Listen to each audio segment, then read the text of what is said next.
Hello everyone! So in today's video ay magpapakain tayo ng ating mga alagang manok. At ang ipapakain natin ay gulay na nakuha namin sa palengke, sa basurahan. Itong gulay na ito ay medyo malapit na mabulok, kaya itinapon na lang pero dahil nga kami ay mahilig kaming mangalkal ng baso, pero dahil nga dito sa amin ay pinapakinabangan namin ang mga maituturing na ng iba na basura, no? So ngayon, ang tinutukoy kong gulay ay ang tadaan! Yan, ang munggo bean sprouts, or sa salita natin sa Tagalog ay toge, no? So yan, makikita nyo ay medyo na talaga siya, hindi na pwedeng maibenta, kaya itinapon na lang. So ito ay hinugasan ko na, no? So ito yung papakain natin ngayong umagang ito. Okay, so samahan nyo akong haluan ito ng darak para mas lalong maging nutritious, no, para sa ating mga alagang manok. Tara, let's go!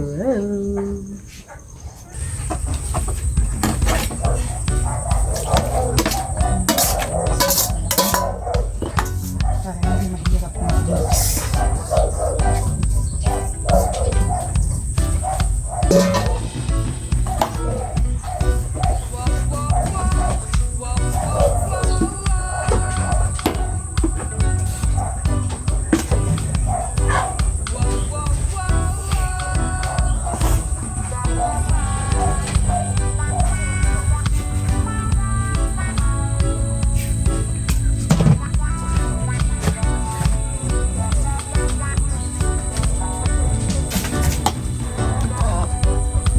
Itong hinalo ko ay darak ng palay, no? So mas maganda itong klase ng darak kasi may mga may mga butil-butil ng bigas, so yung tinatawag na binlad, no? So sa ngayon kasi wala naman akong darak ng mais, so ito na lang muna, and then doon sa loob ng manok na andun yung feeds, hahaluan ko kahit isang cup lang ng feeds, so yung tipid na yun, pampadagdag lasa at saka nutrients, no? Sustansya. So, hindi na nakikita.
Sa loob.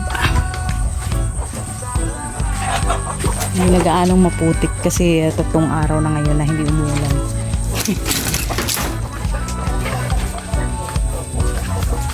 Okay, go there. Go inside. Come on. Nakasalubong na kaagad sila sa akin.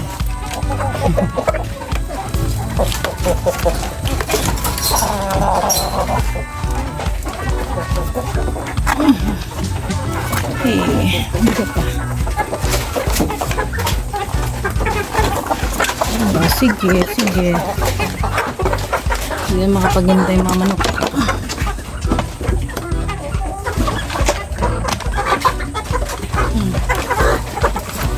Ang daming manok.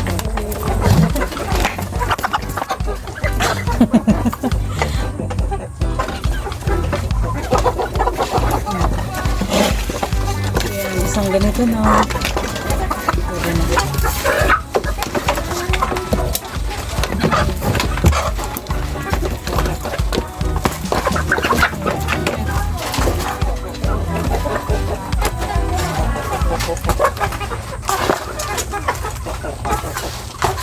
Shout out sa ating new subscribers. Jangy Vlogs, Hot Babes, Binuay TV, Arfan Shop 88, Joel Jr. TV, Papa June TV Vlog, Inday Bangis, Dindin Mix Vlog, Easy Cooking with Irene sa Canada, Real Jake Vlog, Matix TV. Thank you for subscribing.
Paghintay eh.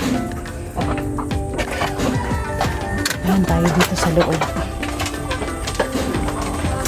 Ang ating mga Rhode Island.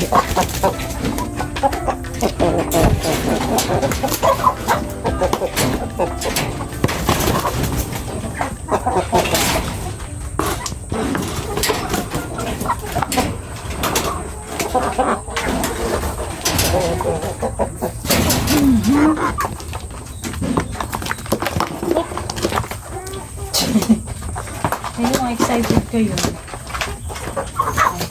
Oh, wait lang. Wait lang. Kasi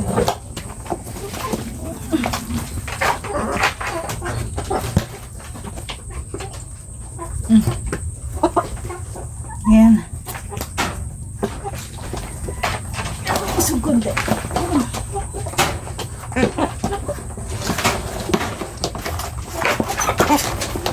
Wait. Ayan ako. Dito.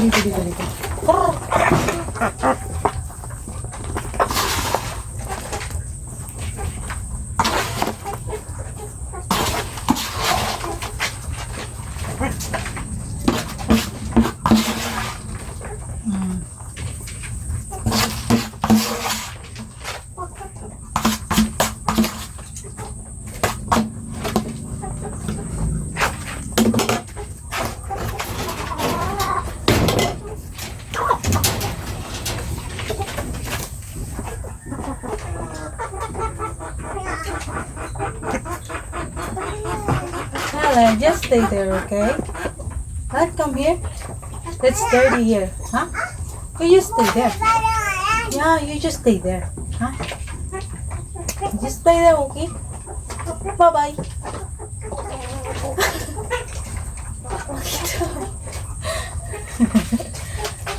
Oh, go to the dog.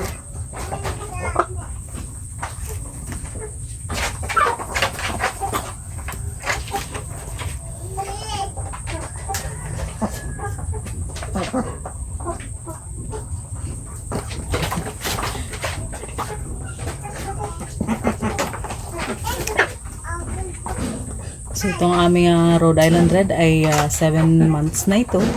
So nung kumatak ng 6 months ay nag-umpisa na silang mangitlog. Katikim na kami ng masarap na organic heritage chicken eggs.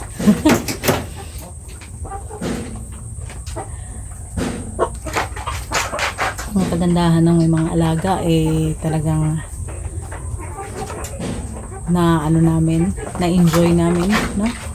Of course, may effort din dahil aalagaan mo nga, hindi naman basta lang nandyan yan at may ngitlog na lang nang wala tayong ini-input. So yun, nagsasakripisyo din tayo sa pangungulekta ng pagkain nila. Of course, gumagastos din kahit paano para healthy naman sila. Pero ang kapalit naman nun ay ang kapalit nun, healthy food para sa pamilya. At kung swerten tayo, maparami natin, magkakanegosyo pa. Yun syempre futuristic vision yun na kung talagang mapaunlad siya, no? Pero sa ngayon, itong aming mga alaga na ito ay nakakatulong na sa aming pamumuhay kasi ang mga itlog nila halos araw-araw may nangingitlog naman kahit paano, kahit 6 lang, apat lang ang inahin dito. 2 dyan ay tandang, so may nangingitlog naman. At saka may mga native pa kami. Sa ngayon pala, ngayong tag-ulan na ito ay hininto muna namin ang pagpapalimlim dahil ito yung panahon na nangangabugok lang talaga yung mga itlog dahil nababasa lang sa ulan. Maputik kasi ang maputik din yung lupa. So yung inahin gaakyat doon sa pugad niya napuputikan yung mga itlog, so nababasa yun, na-expose sa bacteria kaya nabubugok. So ngayon, para hindi na masayang dahil na-experience na namin yan last year, no, hindi na lang namin pinapalimliman, instead ay inuulam na lang namin para mapakinabangan naman kahit na mabugok lang, di ba? So may panahon naman yan na okay na para magpalimlim, so that's the time na lang. Sa ngayon, ipakinabangan na lang kaagad natin sa pamamagitan ng pagiging ulam ng mga itlog nila.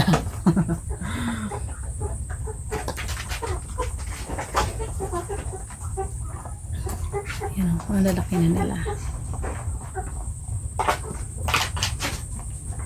Siguro yung mga tandang na ito magta-3 kilo siguro yan. Magta-3 kilo. Bigat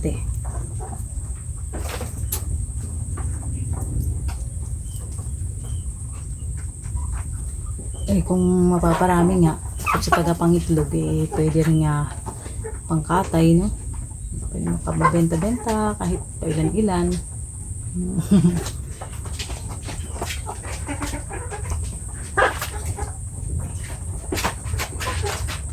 Yan ang kagandahan ng pag-aalagaan nitong heritage chicken. Kasi hindi sila maselan sa patuka. Kakain sila ng mga ganyan. Mga organic.